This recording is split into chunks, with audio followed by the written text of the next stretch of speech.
We're back here in the Albert Einstein College of Medicine and the Montefiore Hospital System in the Bronx, New York, talking about the Green New Deal. And, the Green New Deal idea is obviously a referent to the New Deal, which was one of the largest mobilizations that happened in American history.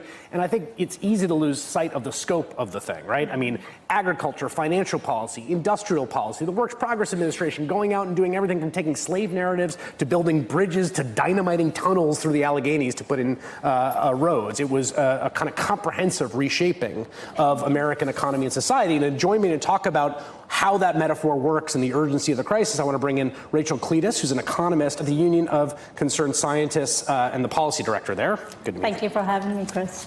And Damon Drummer, who is at, it's called the New Consensus. You're the co-founder and executive director. And if folks don't know what that is, it's kind of a think tank that has been, it's the birthplace of the Green New Deal in many respects. You've been working on climate policy for a while, Rachel. So when you think about the Depression, right? Think about a crisis that's like at the door. People are literally eating dirt, right, in Oklahoma.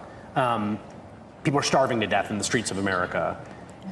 That's not what we have really right now. We have something different. But why should people think that the scale is the same, crisis-wise? Yeah, the reality is our human-caused emissions, the heat-trapping emissions that are due to human activities like burning fossil fuels and cutting down forests have already led to a temperature increase of about 1 degree Celsius. That's nearly 2 degrees Fahrenheit. And we're already seeing the impacts of climate change around us in more extreme weather events. So the impacts of climate change are very real, they're here and now. And the kind of temperature increase we've seen, frankly, I see a lot of young people here in the audience. Most kids who are graduating high school have not seen a year without a record-breaking temperature. We've had 18 of the 19 hottest years since 2001. So this is the future into which our young people are growing up. And I think it's important to note that this is here. This is not something that's coming. We had, on the events of September 11th, 2001, thousands of Americans died in the largest terrorist attack on U.S. soil.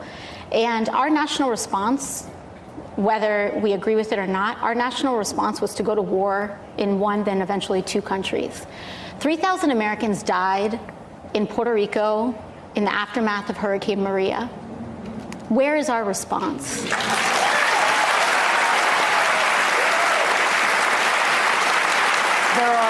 So the Green New Deal, just to give people a thought, right, the Green New Deal is a resolution.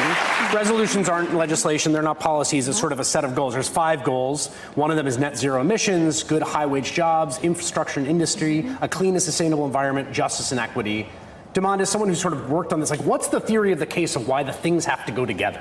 So the Green New Deal is a massive investment in our industrial capacity, in American manufacturing, to deploy all the resources of our entire society, not just our money, but our ingenuity to tackle this crisis, and to do so in a way that grows our economy and that gives people a share in that new wealth and that new growth.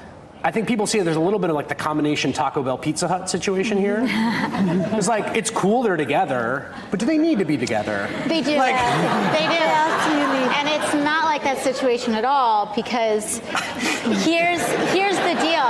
Here's the deal is that we could solve all of the environmental issues in the world if those climate policies and solutions are drafted onto the existing framework of economic injustice, then we will perpetuate our social problems. And so even if you do pass, and the yellow vests in France are a perfect example of what happens when you do not address economic and social justice in the same sweep as climate policy, because what happens is that A, the policy becomes unsustainable, B, society starts to fall apart, which is what happens in income inequality, and then C, we don't actually solve the environmental issue. And they are connected because we know because of the higher asthma rates that people of color in this country suffer from, particularly children of color. We know the exposure to toxics is much higher for communities of color and low-income communities. These are all connected, and we can solve these problems together. Okay, but here's my, just to push back on that, right? Because for so long that I've covered climate policy, it's like price on carbon, put a price on carbon. Mm-hmm. And congratulations, it now costs more for electricity and fuel. How long is that going to last, right? That's right. But the flip side is, and I want you to respond to this, Damon, is it does it make more sense? We have the urgency of this crisis we got to solve, right? To also tack on, say, universal health care, which is a big, difficult fight in and of itself.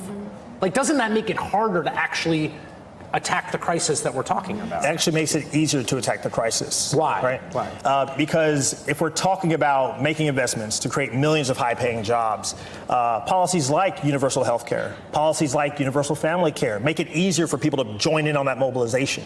And so this isn't a nice to have, it's absolutely necessary because it's about reshaping the entire economy. A fossil fuel economy that is designed to exploit and extract, right, requires disposable people and disposable places. What the Green New Deal says, no more disposable people, no more disposable places.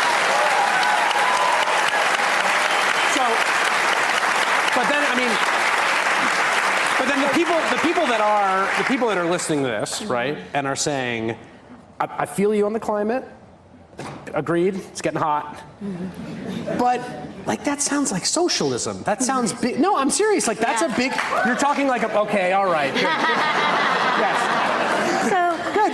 But I'm saying not everyone applauds when they hear that, right? They're like, oh my goodness. Yeah. You're talking about this huge mobilization, and I'm like, I don't trust that the government can pull this off. Well, here's a couple of issues here. One is that, if you want to bring up these labels and this, that, and the other and have that whole conversation, that's a whole other thing. But the one thing that we cannot rebuke and the one thing that we cannot deny is that climate change is a problem of market failure and externalities in our economics. And moreover, ExxonMobil knew that climate change was real and man-made starting as far back as 1970. The entire United States government knew that climate change was real and human-caused in 1989, the year I was born.